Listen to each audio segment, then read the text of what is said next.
Hello छात्रों, आज मैं आप लोग को केमिकल काइनेटिक्स का पार्ट बतलाने जा रहे हैं, जिसमें आप लोग को लॉ ऑफ मास एक्शन या इसी के आधार पर निकलता है रेट इक्वेशन, या रेट इक्वेशन को ही हम लोग रेट लॉ बोलते हैं। इसका वर्णन करने जा रहे हैं कि तो हम लोग रेट इक्वेशन या रेट लॉ किस नियम से आता है, तो मास एक्शन से। मतलब इसका हिंदी क्या हो गया, द्रव्यमान क्रिया नियम। ये होता है वेग समीकरण। वेग समीकरण इसको हम लोग वेग नियम कहते हैं। तो ये तीनों नियम जो हम लोग देख रहे हैं, वेग समीकरण, वेग नियम या द्रव्यमान क्रिया का नियम, ये तीनों जो है एक दूसरे से संबंधित है। मतलब मास एक्शन के अनुसार वेग नियम आया और वेग नियम से जो समीकरण निकलता है उसको हम लोग वेग समीकरण कहते हैं। तो हम लोग क्या देख रहे हैं कि मास एक्शन द्रव्यमान क्रिया नियम होता क्या है या वेग नियम होता क्या है, ये हम लोग को अब देखने जा रहे हैं। तो ये क्या है, तो ये मास एक्शन का नियम है क्या, तो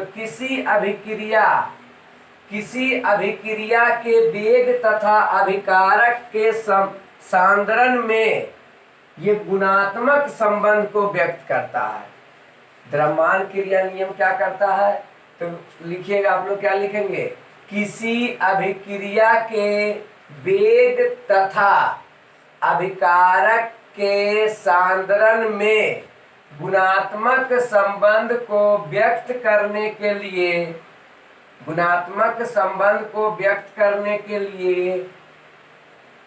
केटो गुल्डबर्ग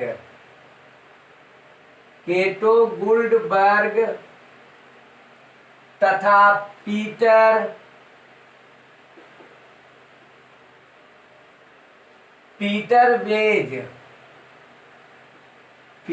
बेज नामक वैज्ञानिक ने लॉ ऑफ मास एक्शन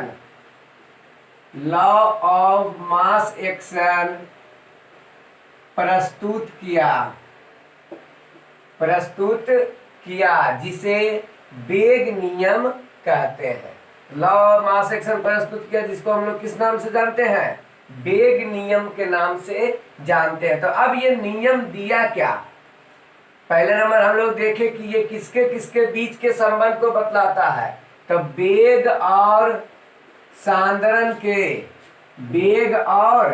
सांद्रण के बीच संबंध को बतलाता है। मतलब अभिक्रिया का वेग और अभिकारक का सांद्रण के बीच गुणात्मक संबंध को ये क्या करता है, व्यक्त करता है। और ये नियम को दिया कौन, तो केटो गुल्डबर्ग और पीटर वेज नामक वैज्ञानिक इसको दिया। इसी नियम को हम लोग वेग नियम कहते हैं। इससे जो समीकरण प्राप्त होगा उसको हम लोग बोलेंगे वेग समीकरण।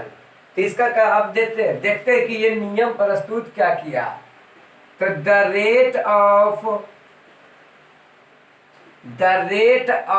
Chemical reaction is directly proportional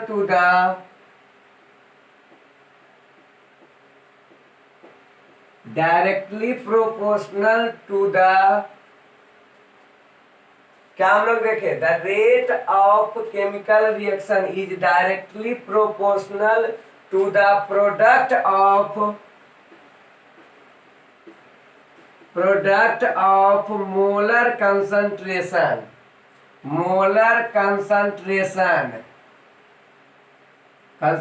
को शॉर्ट में कौन लिखेंगे, of reactant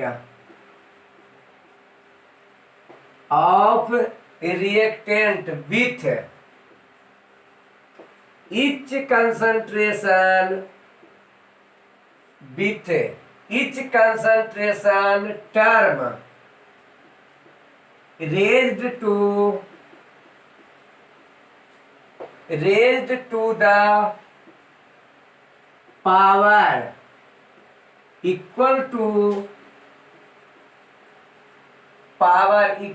to some constant coefficient some constant coefficient, some constant coefficient at constant temperature, at constant temperature. तो आप लोग देखिएगा क्या बतलाया है यहाँ पर।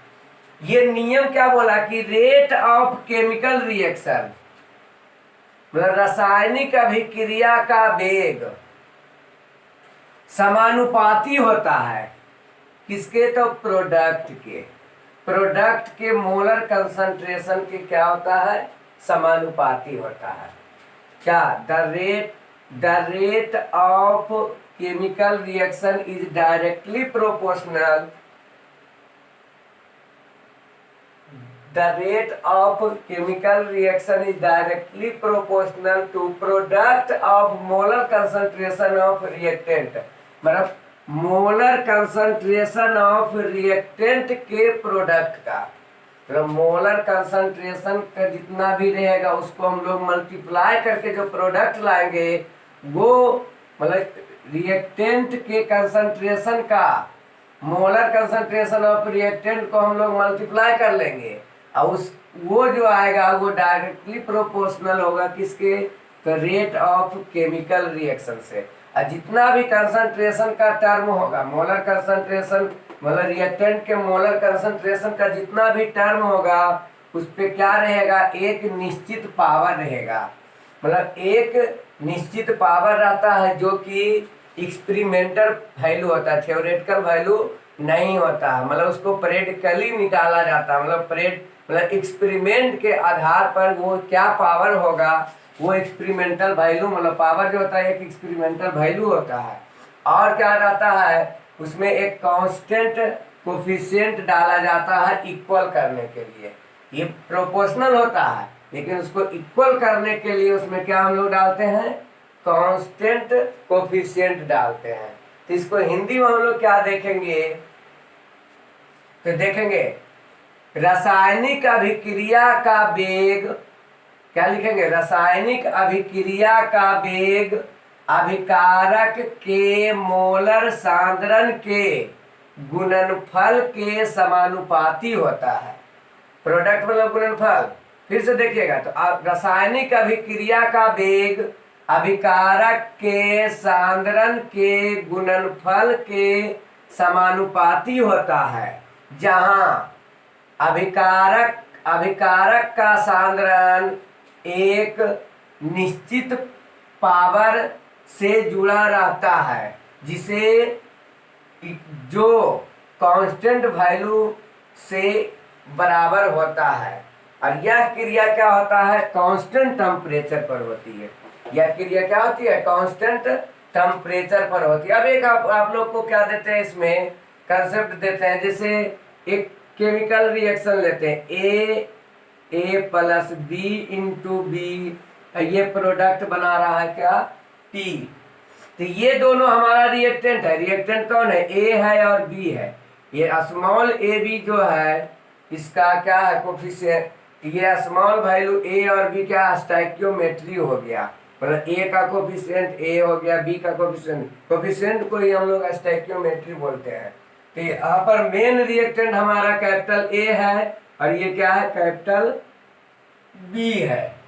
तो अब इसके कंसंट्रेशन को डिनोट करने के लिए क्या करना, स्क्वायर ब्रैकेट का प्रयोग करते हैं। जैसे ए का कंसंट्रेशन लिखना रहेगा तो ए को बड़ी ब्रैकेट में लिख देंगे, बी का कंसंट्रेशन लिखना रहेगा तो बी को बड़ी ब्रैकेट में लिख देंगे। तो ये मोलर कंसंट्रेशन को क्या कर रहा है, व्यक्त कर रहा है। तो रिएक्टेंट के मोलर कंसंट्रेशन को लेना है। तो क्या अब यहां से नियम क्या बनेगा, रेट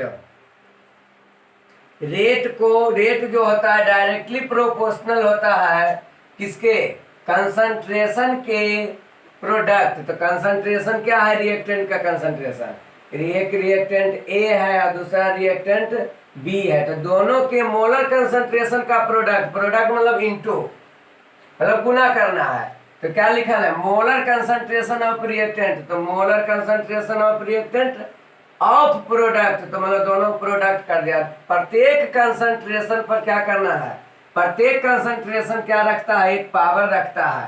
तो इसका पावर लेट करते हैं कि x है, इसका पावर y है।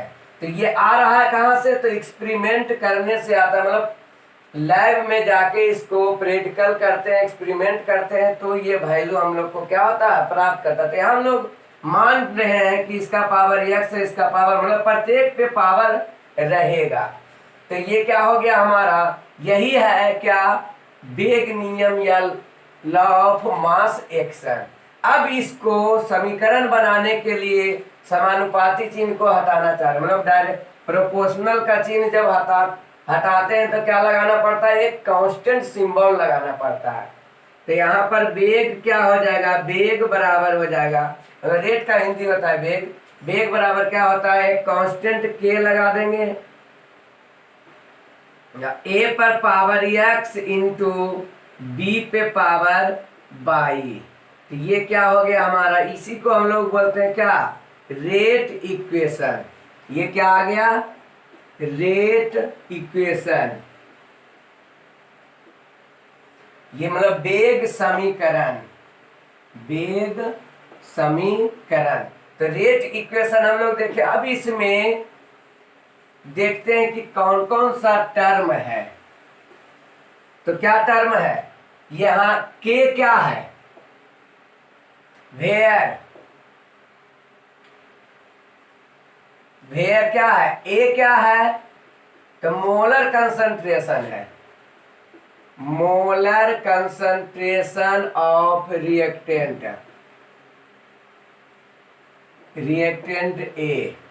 यहां पर दो रिएक्टेंट था, एक ए था तो एक बी था। तो रिएक्टेंट ए का मोलर कंसंट्रेशन होगा, बी क्या है, तो molar concentration of reactant B.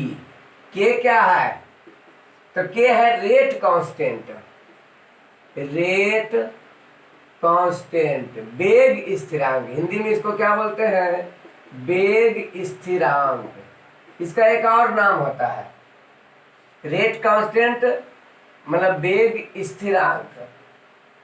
इसका एक और नाम क्या होता है हम लोग जानते हैं, specific reaction rate, specific,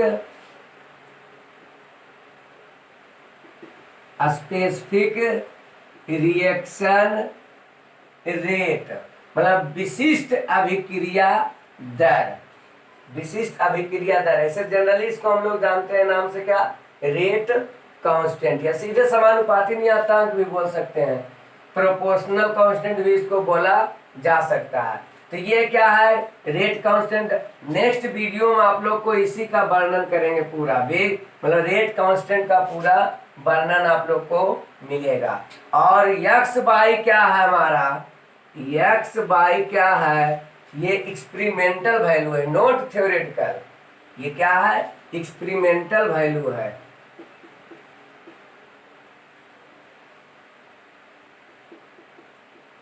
experimental value है जो कि प्रैक्टिकल मतलब थ्योरी प्रैक्टिकली करने से निकलता है। तो ये आप लोग क्या देखे, रेट इक्वेशन। तो रेट इक्वेशन क्या होता है, ध्यान देना है कि रेट जो होता है डायरेक्टली प्रोपोर्शनल होता है क्या, मोलर कंसंट्रेशन ऑफ रिएक्टेंट, मतलब रिएक्टेंट के मोलर कंसंट्रेशन के क्या होता है, डायरेक्टली प्रोपोर्शनल होता है। तो डायरेक्टली प्रोपोर्शनल के सिंबल हटाने के लिए हम लोग क्या लगाना पड़ता है, कांस्टेंट लगाना पड़ता है। ये वैल्यू जो है यहाँ पर जो हम लोग पावर दे रहे हैं, ए पर पावर x और बी पर पावर y, ये ए और बी मतलब इसके कोफिशिएंट के बराबर हो भी सकता है या नहीं भी हो सकता है। जनरली क्या होता है, यहाँ पर जो गुना रहता है मतलब 2 4 5 जे भी यहाँ पर रहता है साथ में, वही पावर बनता है, लेकिन वो बराबर हो भी सकता है या बराबर नहीं हो सकता। ये जो आता है थ्योरेटिकल वैल्यू है, ए और बी जो है थ्योरेटिकल वैल्यू है, और ये जो है प्रैक्टिकल या एक्सपेरिमेंटल वैल्यू है, जो कि कभी कभी क्या होता है बराबर। जनरली रिएक्शन में क्या होता है, ए जो एक्स जो होता है ए के बराबर और वाई जो है बी के बराबर, लेकिन ये वैल्यू बराबर वास्तविक रूप से नहीं होता है, जनरली केस में ऐसा रहता है। अब हम आप लोग को इस पे क्या करते हैं, एग्जाम्पल देने जा रहे हैं। तो एग्जाम्पल देखिए, जिसे कोई भी केमिकल, ये तो जनरली एग्जाम्पल हम लोग लिए, जैसे एक रिएक्शन लेते हैं H2 प्लस I2, मिलके बना रहा प्रोडक्ट क्या, 2HI। अब इस रिएक्शन के लिए हम लोग को वेग समीकरण दिखलाना है, मतलब रेट इक्वेशन बतलाना है। तो पहले वेग नियम क्या कहता है, वेग नियम कहता है कि रेट जो होता है वो डायरेक्टली प्रोपोर्शनल होता है किसके, तो मोलर कंसंट्रेशन ऑफ रिएक्टेंट। तो मोलर कंसंट्रेशन ऑफ रिएक्टेंट बोलिए, यहाँ पर H2 है, I2 है और 2HI है, इसको हम लोग रिएक्टेंट बोलेंगे नहीं, ये क्या हमारा, ये प्रोडक्ट है। अब हम लोग को कंसंट्रेशन किसका देना है, रिएक्टेंट का। तो क्या बोले थे, जब भी कंसंट्रेशन देना रहेगा तो बड़ी ब्रैकेट में लिख देना है। तो रिएक्टेंट दो गो है तो दोनों रिएक्टेंट लिखाएगा, तीन रिएक्टेंट रहता तो तीनों रिएक्टेंट लिखाता। तो कौन कौन रिएक्टेंट है, H2 है तो H2 दे दिए, और कौन रिएक्टेंट है, I2 है तो I2 दे दिए। यहाँ पर दोनों का मल्टीप्लाई होगा, मतलब प्रोडक्ट, प्रोडक्ट मतलब मल्टीप्लीकेशन। तो यहाँ पर रेट क्या हो गया, डायरेक्टली प्रोपोर्शनल हो गया रिएक्टेंट के।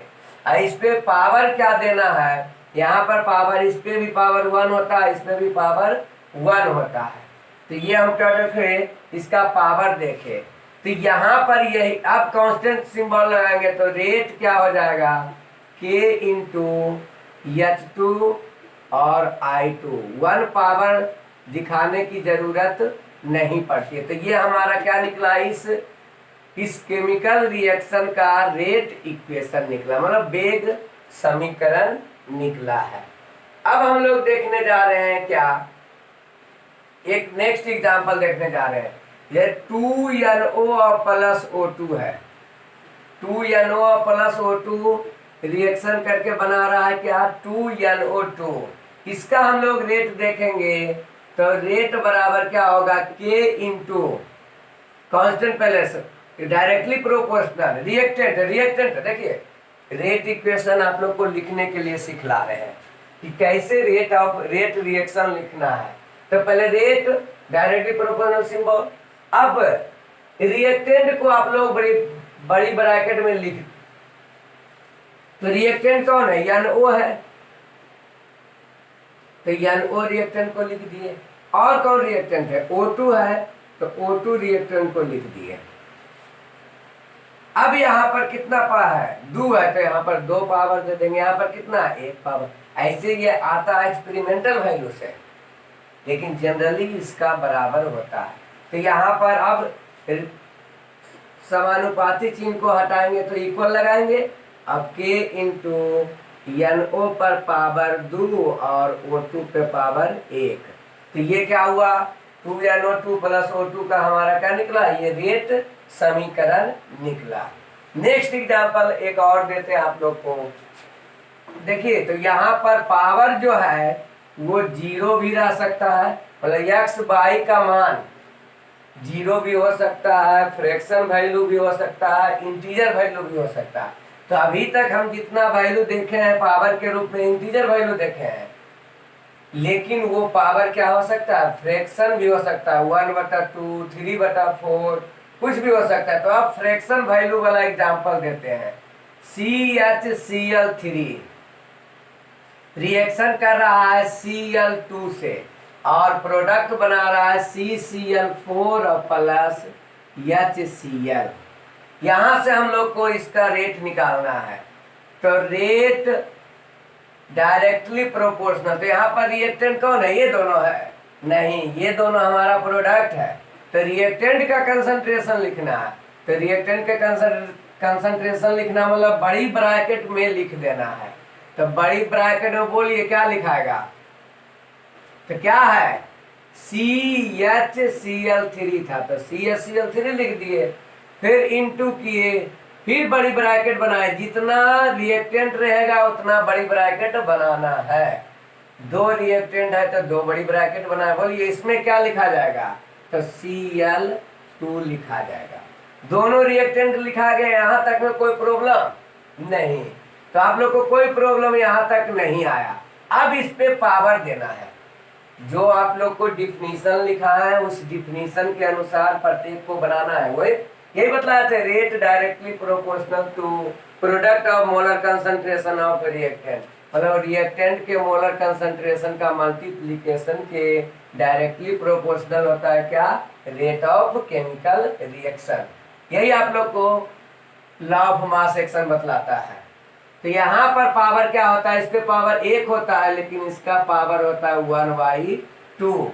ये एक्सपेरिमेंटल वैल्यू है, इसको आप लोग को याद करना पड़ेगा कि कहाँ पर क्या पावर होता है। थ्योरेटिकल वैल्यू मतलब कोई कंसेप्ट थ्योरी से इसको निकालने के लिए नहीं दिया जाएगा। तो यहाँ पर क्या हुआ, ये रेट, अब यहाँ रेट बराबर क्या हो जाएगा, रेट बराबर K इंटू CH पे पावर 1 और Cl2 पे पावर 1/2। तो ये निकला क्या इसका रेट इक्वेशन। तो आप लोग क्या देखे, पावर के रूप में क्या रह सकता है, जीरो वैल्यू भी रह सकता है, इंटीजर वैल्यू भी रह सकता है, फ्रैक्शन वैल्यू भी रह सकता है और जीरो। तो इंटीजर वाला एग्जांपल तो दिए थे, 2 एग्जांपल ये है, फ्रैक्शन वाला एग्जांपल। अब जीरो वाला एग्जांपल मतलब पावर के रूप में जीरो भी रह सकता है। तो CH3COO C2H5 जब रिएक्शन करता है H2O से तो ये बनाता है एसिड और अल्कोहल CH3COOH और प्लस C2H5OH। तो ये प्रोडक्ट है, प्रोडक्ट से हमको कोई मतलब नहीं है। रेट इक्वेशन लिखने में प्रोडक्ट का कोई वैल्यू नहीं लिया जाता है, केवल किस पे निर्भर करता है, तो रिएक्टेंट पर। रेट इक्वेशन जो है केवल किस पर निर्भर करता है, तो रिएक्टेंट पर निर्भर करता है। तो इसके लिए हम लोग को लिखना है, तो क्या हो जाएगा, रेट डायरेक्टली प्रोपोर्शनल तो प्रोडक्ट के लिए हम क्या देखना है, रिएक्टेंट को देखना है। तो रिएक्टेंट कै गो है, 2 गो है, तो इंटू में 2 गो ब्रैकेट हम लोग दे दिए। अब पहला रिएक्टेंट इसमें भरेंगे, दूसरा रिएक्टेंट इसमें भरेंगे, क्या भराएगा, CH3COO C2H5, सेकेंड में क्या जाएगा, H2O जाएगा। तो इस पे पावर 1 होता है, इसका पावर 0 होता है। जब भी रिएक्शन में, याद रखिएगा, जब भी रिएक्शन में H2O रहेगा तो H2O के कंसंट्रेशन जो है रेट इक्वेशन में कंसीडर नहीं किया जाता है। क्या ध्यान रखना है, H2O मतलब H2O पर पावर हमेशा 0 पड़ता है जब भी रेट इक्वेशन निकाला जाता है। मतलब H2O के कंसंट्रेशन को कंसीडर मतलब नहीं, इस पर निर्भर नहीं करता, मतलब इसको कंसीडर हम लोग नहीं करेंगे। इसी के अनुसार सूडो रिएक्शन का कंसेप्ट आया है, जो कि आप लोग को टाइप्स ऑफ रिएक्शन जब बतलाएंगे, first order reaction, second order reaction, third order reaction, zero order reaction, pseudo order reaction, तो ये बतलाएंगे आप लोग को।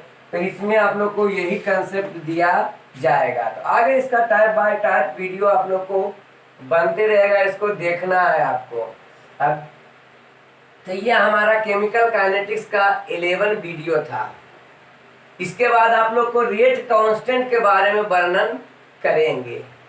तो इतना आप लोग को बतलाए हैं, तो आप हमारे चैनल को एक लाइक तो दे ही सकते हैं।